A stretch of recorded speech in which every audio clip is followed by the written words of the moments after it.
성경 말씀 봉독하겠습니다.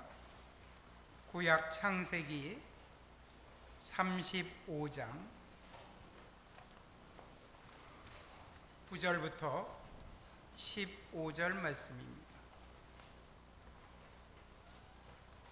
찾으신 줄 믿고 대신해서 봉독해 올리겠습니다.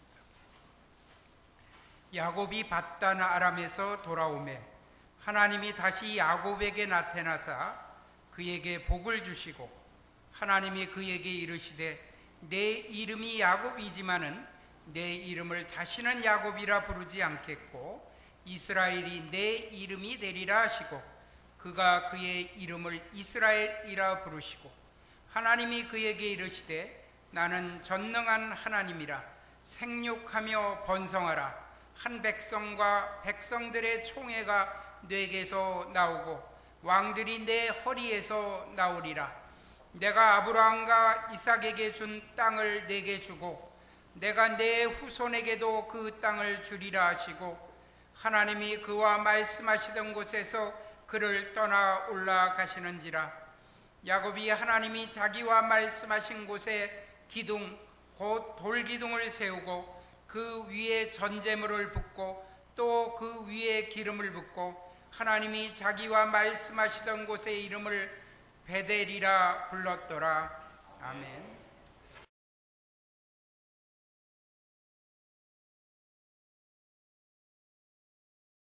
감사합니다.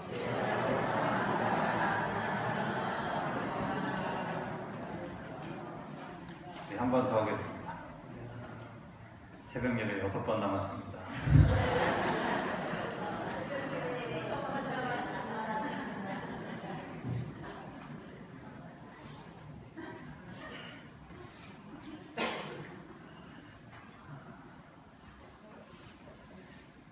생각해보니까 1년에 우리가 52주 교회 오더라고요. 그죠? 52주 오는데 새벽 예배는 42번이다. 주일은 한 번도 안 빠지면서 새벽 예배는 한 번도 안 오시는 분들.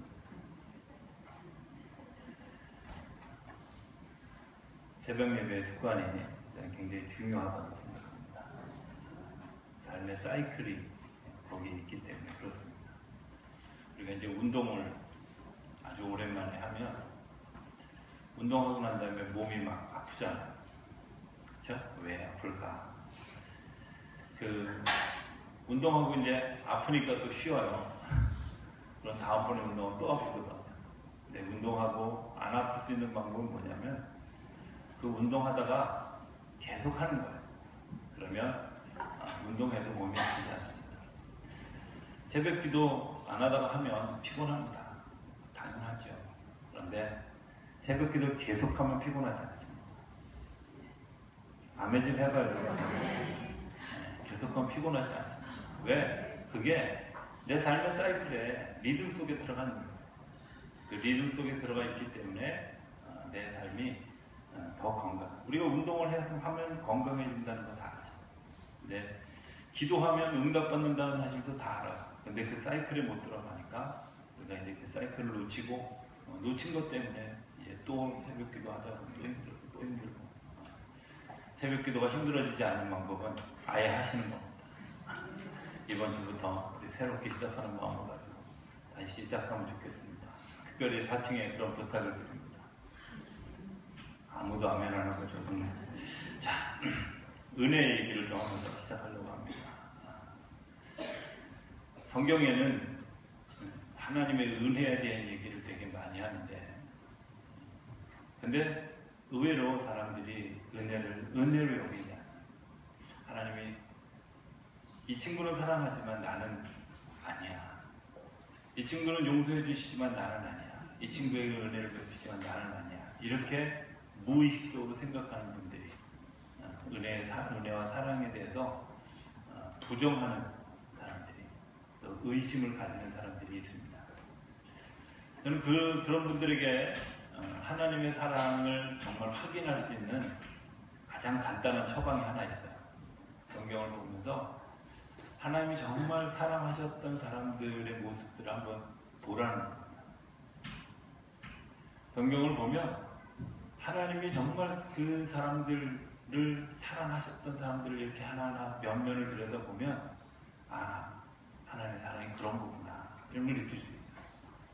오늘 이 얘기하려고 하는 야곱, 지극히 인간적이고 지극히 이기적인 사람, 자기 집념에 똘똘 뭉쳐 있었던 사람, 그 사람을 하나님이 사랑하셨고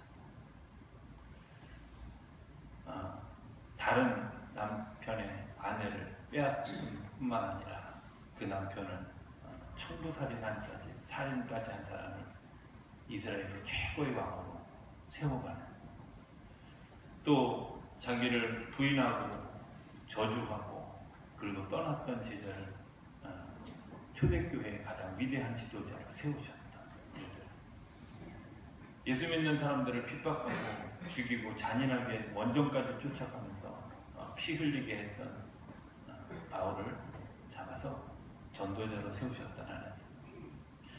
이런 그 하나님의 일들을 가만히 그렇게 생각해 보면 하나님이 나에게 은혜를 베풀지 않을 것이다, 이렇게 생각하는 것은 참 어리석은 생각이다, 이런 생각을 가지게 됩니다. 하나님 우리에게 은혜를 베푸시는데 이런 사람들이 있습니다. 더 받기를, 그래서 막 내가 뭔가 더 노력하면 더 받을 수 있다. 그렇지 않습니다. 하나님의 은혜는 그냥 위로부터 아래로 자연스럽게 흘러가는 거고 내가 그 은혜를 자연스럽게 받아.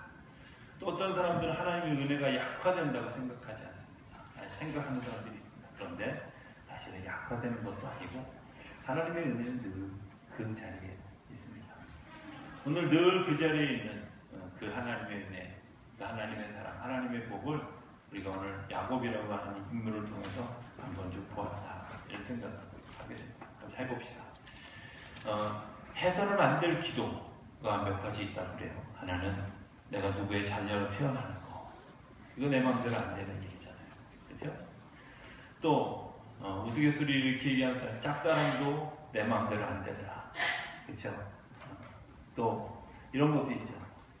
빠지는 머리도 내 마음대로 안 되더라, 이런 거 있죠. 저는 그 머리 감을 때마다 겉에는 괜찮은데 이 속에 있는 머리가 빠질 때마다 근심인데 아무리 약처방을 해도 또 하나, 저는 거기에 하나 더 붙여서 이렇게 얘기해요. 자녀 내 마음대로 안 되더라. 그렇죠? 저는 이삭의 고민이 거기 있다고 생각해요. 에서와 야곱을 낳았는데 이 에서와 야곱이 태어날 때부터 내 마음대로 안 되더라. 이미 뱃속에서부터 싸우기 시작했고, 그리고 발꿈치를 잡고 나올 만큼 집념이 강한 아들, 그 아들이 호시탐탐 장자의 자리를 노리고 있다는 사실을 부모된 아버지 이삭이 알아. 저는 이렇게 생각합니다. 이삭이 얼마나 이 두 아들을 놓고 기도했을까. 특별히 신경이 더 가는 쪽이 아무래도 조금 더 위험하고 조금 더 불편한 사람들을 더 기도하게 된다고 하면 아마 이삭의 오랜 시간의 기도 제목 가운데 하나가 이 야곱이 아니었을까, 이런 생각을 하게 됩니다. 그런데 이 야곱이 그런 그 아버지의 기도와 더불어서 중요한 순간에 하나님을 만나는 3번의 경험이 그의 삶을 한 걸음씩 한 걸음씩 바꿔 간 것을 성경을 통해서 보게 됩니다. 야곱이 에서에게 장자권을 팥죽으로 뺏고, 그리고 아버지에게 장자가 받을 축복을 가로챕니다. 그 가로채는 과정에서 속임수가 있고 사기가 들어갔습니다. 당연히 속임을 당한 사람은 굉장한 분노를 가지게 되고 그 분노로 인해서 집을 쫓겨나게 되죠. 쫓겨날 수밖에 없는 상황 가운데 서게 됐습니다. 요즘 같으면 뭐 그냥 집을 쫓겨난다고 하는 것이 아예 집 나가면 그만이다, 뭐 갈 때 많다, 찜질방도 있고 뭐 많이 있겠다, 이렇게 생각하지만 그 당시에 그런 정도의 시대가 아니라 집을 떠나면 죽는, 누구도 보장해 줄 수 없는 그런 시대. 가인과 아벨의 이야기 가운데 보면 가인이 내가 유리하는 방황자가 되어졌을 때 하나님께 뭐라고 요청하냐면 사람들이 나를 보면 죽일까봐 두렵습니다. 이렇게 얘기하는 것을 보면 그 부족마다 영역이 있어서 다른 부족의 영역을 침범하면 그 사람은 죽임을 당해 마땅한 사람들 뭐 이런 상황이었기 때문에 야곱이 집을 떠난다고 하는 것은 그냥 단순한 상황이 아니라 장애물도 많고 죽음도 각오해야 되는 그런 그 시기대였습니다. 그런데 집을 떠나게 되었습니다. 또 다른 그런 어려운 길 하나는 이제 그 삼촌 라반의 집으로 어머니 리브가가 그 삼촌의 집으로 보내면서 그 아들에게 신신당부하는 이야기가 있습니다. 너 가서 절대로 그 동네 사람들하고 결혼하지 마라 하는 이야기를 합니다. 이방 여인들과의 어떤 그런 그 유혹과 그런 것들에 대한 두려움이 그 리브가에 있었고 그런 기도 제목이 있었던 그런 어려운 시간이에요. 또 하나 성경에 드러내놓고 얘기하지 않지만 외삼촌 라반이라고 하는 사람의 인간된 모습 이런 것들 때문에 리브가가 굉장히 많이 고민하고 기도했던 것을 보게 됩니다. 어쨌든 그 위태로운 길을 떠나서 첫 번 자리한 자리에 이제 그 약복강이라는 강가에 돌베개를 베고 누워서 잠을 자게 됩니다. 잠을 자게 되는데 성경에는 유숙했다고 어떤 객관에서 잠이 드는 것이 아니라 그냥 길가에서 돌베개를 베고 그냥 잠이 들었습니다. 편안한 자리 아니었을 거라고 생각이 되어집니다. 그런데 그 편안하지 않은 자리에 그 꿈에 하나님의 사자를 보고 하늘의 사닥다리가 우르락 내리락 하는 것을 보고 그가 하나님을 만나는 경험을 합니다. 하나님이 그에게 뭐라고 약속하시냐면 내가 너와 함께 있어 내가 어디로 가든지 너를 지키며 너를 이 땅으로 다시 돌아오게 할 것이다. 내게 허락한 것을 다 이룰 때까지 너와 함께 할 것이다. 하나님의 약속입니다. 지금 이 사람에게서 가장 중요한 것이 무엇입니까? 내가 과연 돌아올 수 있을까? 과연 누가 나를 보호해 줄 수 있을까? 내 삶이 어떻게 될 것인가? 가장 염려하고 고민하고 있는 그 질문, 그 질문에 대해서 하나님이 묻지 않았지만 이미 야곱에게 대답해 주십니다. 우리는 종종 하나님의 이야기를, 하나님의 메시지가 나하고 동떨어져 있는 메시지라고 생각하는 사람들이 있습니다. 그런데 동떨어진 메시지가 아니라 지금 나에게 필요한 이야기들을 주님께서 해주시고 내가 지금 함정에 빠질 위험이 있는데 위험해! 라고 이렇게 이야기하시지 편안하다 이렇게 이야기하지 않으십니다. 그 하나님의 마음이 그 하나님의 그 거룩한 이야기가 이제 야곱의 마음속에 임하고 야곱의 고백이 이어집니다. 야곱이 뭐라고 고백하냐면 하나님이 여기 계신 것을 내가 알지 못했습니다 하는 것입니다. 하나님이 여기 계신 것을 내가 알지 못했습니다. 하나님이 여기 계시다.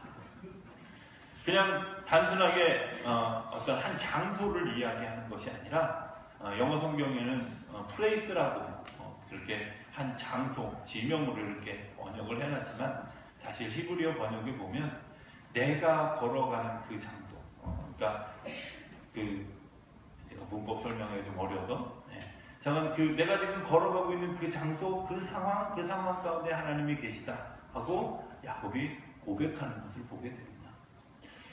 하나님이 여기 계십니다. 하나님이 나와 함께 계십니다. 하나님이 나를 인도해 가십니다. 이것이 그 하나님의 메시지를 들은 야곱의 반응이고 야곱의 고백입니다. 그리고 뭐라고 얘기하냐면 두렵습니다. 내가 하나님을 보았는데 하늘로 열린 문을 보았는데 내가 죽을까봐 두렵습니다. 그리고 그가 하나님 앞에 세 가지 중요한 약속을 합니다. 하나님은 나의 하나님이십니다. 이제까지 다른 사람들이 그냥 부르는 하나님이 아니라 나의 하나님, 우리의 할아버지 아브라함에게 역사하셨던 하나님, 그리고 우리 아버지 이삭에게 역사하셨던 그 하나님, 오늘 나에게도 역사하신 내 하나님입니다. 내 주인입니다. 이렇게 고백하는 겁니다. 두 번째는 내가 이곳에서 하나님을 만났는데 이곳에서 제단을 쌓고 하나님 이곳에서 예배하겠습니다 하고 결단합니다. 그리고 세 번째는 내가 11조를 하나님께 소출 11조를 드리겠습니다. 이 말은 이제 내 삶이 아니라 하나님이 주시는 삶으로 살아가겠습니다 하고 결단합니다. 야곱의 변화가 놀랍지 않습니까?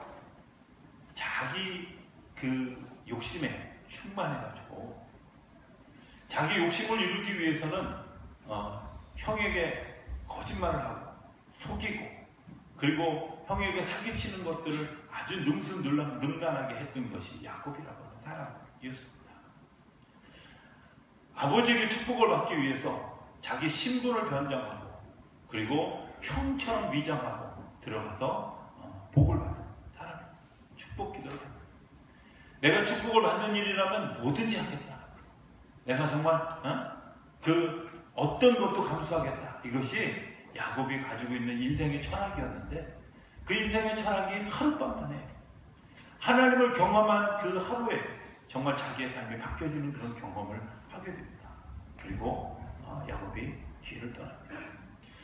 우리가 종종 이런 생각을, 저는 성경을 읽으면서 이런 생각, 야곱이 만약에 야복강가에서 하나님을 만났더라면 하나님이 라반의 집으로 보내지 않고 그냥 집으로 돌려보내지 왜 글로 보내셨을까? 이런 의문을 가져. 그가 만났으면 이제 내가 의기충천해서 우리 형님의 애도와 집에 돌아가서 내가 화해하고 내가 집에 하나님 아버지 내가 아버지께 죄를 졌습니다. 나를 용서해 주시고 나를 집에 머물게 해 주십시오 하고 이렇게 돌아가야 되는데 아니고 그냥 라반의 집으로 그냥 갔다는 거예요. 왜 그랬을까? 하나님과 나와의 관계는 하나님 앞에 내가 삶을 고백하기는 했지만 내 삶이 그것들을 감당할 수 있는 훈련이 되어 있지 않았다는 거예요.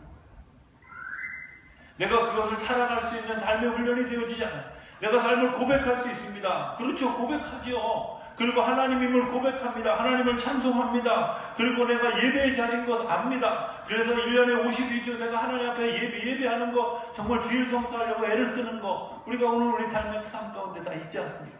내가 12일조를 드리면서 정말 하나님 앞에 감사함으로 드리는 거 우리가 할 수 있지 않습니까?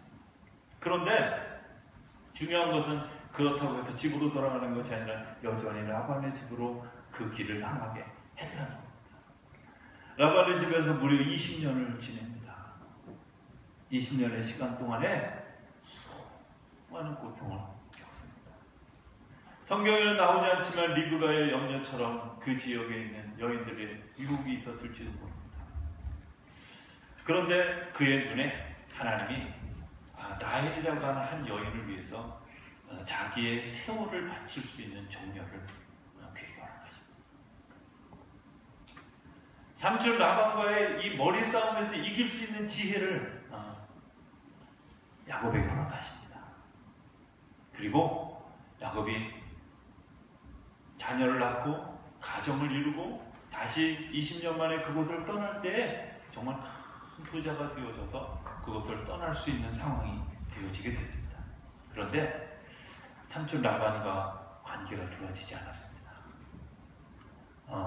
삼촌과 조카의 관계가 거의 원수 일보 직전의 관계에 이르렀습니다. 근데 그 일보 직전의 관계에 이르렀을 때 하나님이 창세기 31장 13절에 보면 나는 베델의 하나님이다. 네가 베델에서 만났던 하나님이다. 네가 내 태어난 곳으로 다시 돌아가라 하고 야곱을 초청합니다. 우리가 신앙생활을 하면서 내가 율법을 잘 지키고 규율을 잘 지키고 내 의지로 살아가는 것을 하나님의 의지로 살아가겠습니다라고 결단했지만 여전히 야곱의 20년의 세월은 예전의 집념과 하나님과 적당히 섞여져 있는 아직 완성되지 않은 아직 내 삶이 준비되어 있지 않은 미훈련된 상태의 삶의 자리에 있었습니다. 그런데 그를 다시 하나님이 초대합니다. 어떤 때에 화해가 필요한 때에 연합이 필요한 때에 그를 또 다른 은혜의 자리로 하나님이 그를 부르십니다. 그리고 베델에서 다시 그를 만납니다.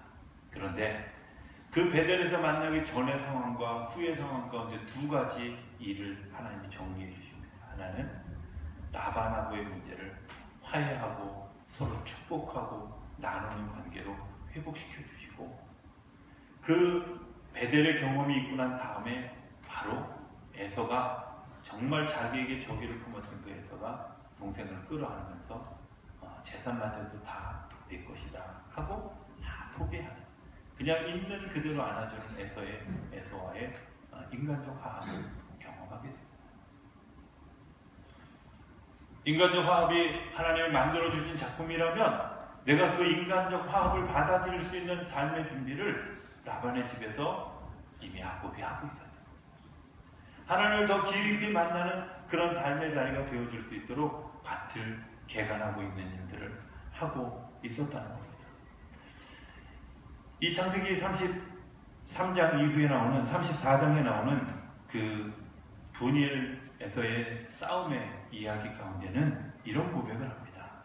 내가 하나님과 대면하여 보았지만 생명을 보존했다.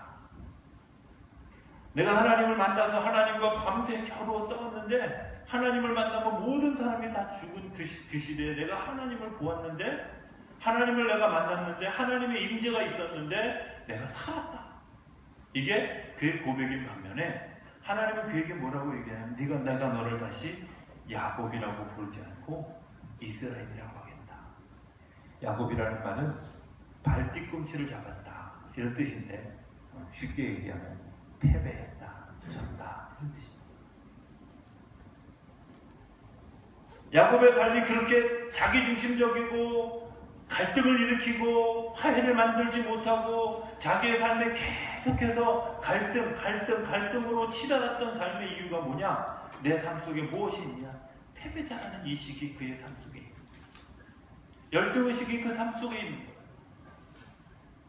나는 패배자입니다. 나는 약합니다. 나는 지혜가 없습니다. 나는 지식이 없습니다. 나는 건강하지 못합니다. 뭐 이런 여러 가지 열등 의식 때문에 자기의 삶에 스스로 갈등을 일으키고 갈증을 일으키는 일들이 그의 삶 가운데 있는데, 그리고 그것 때문에 화해 자리에 만들지 못하고 늘 갈등하는 자리에 서 있었던 그 야곱을 하나님이 그를 초청하고 그에게 뭐라고 약속하시냐면, 내가 너를 다시 야곱이라고 부르지 않겠다. 이스라엘이라고, 이긴 자라고, 승리자라고. 네가 더 이상 패배자가 아니라 이제 승리자로 살아가게 될 것이다. 승리자가 되게 할 것이다 하고 주님께서 약속하십니다. 오늘 우리들의 삶에 야곱이라고 하는 이름으로 살아가는 사람들이 얼마나 많은지, 삶을 살아가면서 내 안에서 수많은 갈등과 아픔과 그리고 정말 내가 나를 봐도 추한 그 모습을 그냥 그대로 살아가며, 그리고 또 이웃과의 화해 관계를 다 이루어가지 못하면서 여전히 삶의 갈등 관계에 살아가는 삶의 자리에 살아가는 우리들에게 주님께서 우리에게 주시는 약속은 뭐냐? 네가 패배자가 아니다, 승리자다 하는 겁니다. 그 승리를 경험하고 난 다음에 야곱이 세겜에서 살게 됩니다. 세겜은 이방인들과 더불어 살아가는 땅입니다. 그런데 그 이방인들과 더불어 살아가면서 무슨 일이 생겼냐면, 이방의 문화를 그냥 아무런 비판 없이 수용하게 되어졌어요. 그 이방의 문화를 비판 없이 수용하게 된 결정적 사건이 딸 디나라고 하는 그런 그 자매가 세겜의 추장에게 이제 그 성폭행을 당하는 일이 일어나고, 그것을 보복하는 가운데서 여실히 이들이 이방 문화에 물들어져 있다는 사실을 발견하게 되는 겁니다. 두 가지 중요한 룰을 범하는데, 하나는 할례라는 겁니다. 할례는 내가 하나님 앞에 죽기를 각오하는 것을 의미합니다. 내가 그리스도 안에서 죽었습니다. 예수 안에서 죽었습니다. 이런 뜻인데, 그 할례를 전쟁의 도구로 사용합니다. 그래서 그 세겜의 민족들이 할례를 행하게 해서 움직이지 못하게 해놓고, 그리고 보복해서 자기들의 이권을 뺏는 이방 문화에 물들어 있는 그런 그 야곱의 자녀들의 모습을 적나라하게 보게 됩니다. 그리고 그것 때문에 외교적 갈등이 일으키고 더 이상 그곳에 머물 수 없는 그런 상황 가운데 서게 되어졌습니다. 다시금 35장 1절에 보면 하나님이 그를 부르십니다. 다시 에사의 낯을 피하여 도망하던 때에 내게 나타났던 하나님께 다가가서 거기서 제단을 쌓으라고 다시 한번 초청하십니다. 하나님 우리를 초청하시는 거 어떤 때에 초청하실까? 우리의 삶이 하나님으로부터 멀리 떨어져 있을 때, 그러나 하나님이 내가 방향을 잃어버렸을 때, 그때 하나님 우리를 다시 초청해 주신다고 하는 겁니다. 하나님의 보호하심이 있었습니다. 하나님의 눈이 우리를 향하여 서고 있었습니다. 내가 방향을 잃어버렸을지라도 하나님이 나를 지키시고 나를 붙들어 주십니다. 오늘 성경은 이렇게 얘기합니다. 그 예배가 끝나고 난 다음에 오늘 성경의 이야기가 펼쳐지는 겁니다. 뭐라고 얘기하냐면 내가 10절에 보면 내가 이기는 자다라고 표현하고 있습니다. 10절에 보면 이렇게 얘기합니다. 하나님이 그에게 이르시되 내 이름이 야곱이지만 내 이름을 다시는 야곱이라 부르지 않겠고 이스라엘이 내 이름이 되리라. 그가 그의 이름을 이스라엘이라 부르시고, 그죠? 다시 약속해 주십니다. 내가 전에 약속했던 그 약속, 그거는 선포였다면 이제는 확인입니다. 이제는 내가 너를 다시는 야곱이라고 부르지 않겠다. 너를 패배자라고 부르지 않겠다. 네가 믿음으로 승리하는 승리자다. 네가 승리로. 이 이스라엘이라는 이름 가운데는 몇 가지 중요한 것들이 있는데 거기에는 내가 하나님의 다스림을 받는 자입니다. 하나님을 다스림을 받아서 이기게 되는 자입니다. 그런 의미가 11절이죠. 11절에 보면 이렇게 써 있습니다. 하나님이 그에게 이르시되 나는 전능한 하나님이라 생육하며 번성하라. 한 백성과 백성들의 총회가 내게서 나오고 왕들이 내 허리에서 나올 것이다. 내가 너를 축복하는 증거가 어떻게 하느냐? 그 이김의 백성들이 너를 통해서 나오는데 지금도 이스라엘 백성들의 나라 이름이 이스라엘인 것처럼 실질적으로 믿음의 조상이 아브라함이지만 믿음의 대가를 이루고 12지파를 나눠 시작하게 되었던 건 야곱이죠. 그 야곱이 더 이상 패배자가 아니라 승리자였기 때문에 가능했다. 거기서 끝나는 것이 아닙니다. 12절에 보면 이렇게 얘기합니다. 내가 아브라함과 이삭에게 준 땅을 내게 주고 내가 내 후손에게도 그 땅을 주리라 하시고 하나님이 그와 말씀하시던 곳에서 그를 떠나 올라가셨다. 그가 있던 땅이 어떤 땅이냐면 루스라는 땅. 루스라는 말은 황무지라는 뜻입니다. 개가 난된 땅. 내가 하나님을 만났는데 그 하나님을 만났던 땅을 하나님이 축복하셨기 때문에 그 삶을 축복으로 바꾸어 가는 그런 역사가 그의 삶 가운데 일어나게 되었습니다. 세 번의 예배가 그의 삶을 바꿨습니다. 진영의 사람이었지만 하나님의 말씀에 순종하는 사람으로 바뀌어져 있었습니다. 사순절을 지내고 있습니다. 예수님의 사순절은 하나님의 명령에 순종하기 위해 40일을 금식하는 시간이었습니다. 스스로 예루살렘에 입성하기를 거부하지 않았던 시간이었고 십자가를 향해 가는 시간이었습니다. 철저한 패배의 자리인 십자가를 승리의 자리로, 철저하게 율법과 자기 중심이었던 사람들을 하나님의 인도하심으로 버려진 땅을 축복의 땅으로 바꾸는 번제물이 되었습니다. 얘기 하나만 하고 설교를 마치기 원합니다. 찬송에 대한 이야기입니다. 부흥사 무디라고 하는 사람의 찬송 인도자였던 생키라고 하는 사람이 있습니다. 어느 날 이 사람이 여객선을 타고 여행을 합니다. 그런데 신문에서 이제 그 생키라고 하는 사람의 얼굴을 알아본 많은 사람들이 그에게 이렇게 다가왔습니다. 당신이 그 작곡한 그 노래 선한 목자 되신 우리 주여 그 노래를 좀 불러주십시오 하고 요청했습니다. 이분이 이 찬송가를 다 마치고 나니까 한 사람이 이렇게 다가왔습니다. 생기 선생님, 남북전쟁 당시에 북군으로 전쟁에 참여하신 적이 있으시죠? 이렇게 질문을 했어요. 그러니까 생기가 웃으면서 대답합니다. 네, 있습니다. 그가 이렇게 얘기합니다. 저는 남군으로 전쟁에 참전했는데 당신을 본 적이 있습니다. 당신은 그날 북군의 파란 군복을 입고 있었고 그날 밤은 보름달이 뜬 만월이었는데 당신은 제 사정거리 안에 있었습니다. 제가 당신을 겨냥해서 방아쇠를 막 남기려고 하는데 당신이 노래를 부르기 시작했습니다. 오늘 밤에 부른 그 찬송이었습니다. 어머니께서 그 찬송을 자주 부르셨기 때문에 당신이 예수 믿는 사람이라는 것을 알게 되었고 나는 당신을 도저히 쏠 수가 없었습니다. 이렇게 이야기합니다. 생기는 너무 감격해서 그 사람을 끌어안고 정말 하나님이 주시는 또 다른 기쁨의 시간을 나눴습니다. 저는 그 얘기를 들으면서 이런 생각을 해봅니다. 노래는 입술로 부르지만 찬송은 영혼으로 부르는 겁니다. 노래는 음정과 박자를 맞추지만 찬송은 하나님께 내 영혼을 맞추는 겁니다. 찬송은 하나님께 찬송을 잃어버린 사람은 신앙을 잃어버리게 됩니다. 예배를 잃어버린 사람은 믿음을 잃어버리게 됩니다. 기도를 잃어버린 사람은 내가 가져야 될 힘을 잃어버리게 됩니다.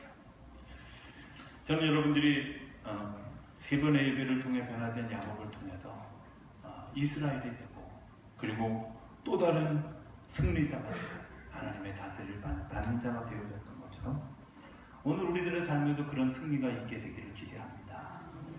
여러분들을 새벽 기도의 자리를 초대하는 것은 또 묵상의 자리를 초대하는 것은 그리고 책을 읽기로 요청하고 기도의 자리를 초대하는 것은 여러분들의 영혼이 하나님 앞에 이르러서 하나님의 손 안에, 하나님의 보호 안에, 하나님의 축복 안에 있기를 기대하는 마음입니다. 여러분들을 다시 한번 그 은혜의 자리로 초청하기 원합니다. 이 한 주간 그리고 고난주간에 우리의 그 고난주간의 특별한 시간에 정말 하나님의 은혜를 깊이 경험하고 부활의 아침에 모두가 다 부활의 기쁨을 같이 경험하는 역사가 저와 여러분들 가운데 일어나게 되기를 주 이름으로 축원합니다. 기도하겠습니다.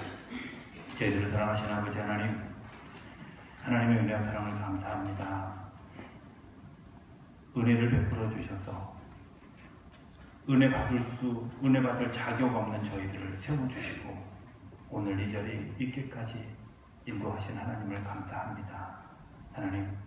하나님께서 저희들에게 이제 우리의 삶의 한계를 극복하고 그리고 새로운 인도하심의 삶을 따라가고 그리고 황무지를 옥토로 바꾸는 일에 쓰임받는 놀라운 축복을 주시기 위해 저희들을 부르시는데 하나님 저희들이 그 부르심에 응답하며 주께 한 걸음 나아가는 사순절의 마지막 절기 2주간이 되어줄 수 있도록 인도하여 주옵소서. 그래서 주님을 깊이 만나고 그 깊이 만난 경험 때문에 주님이 경험하셨던 부활을 우리들의 삶의 자리에서도 경험하는 역사가 일어나도록 축복하여 주시옵소서. 예수님의 이름으로 기도드립니다. 아멘.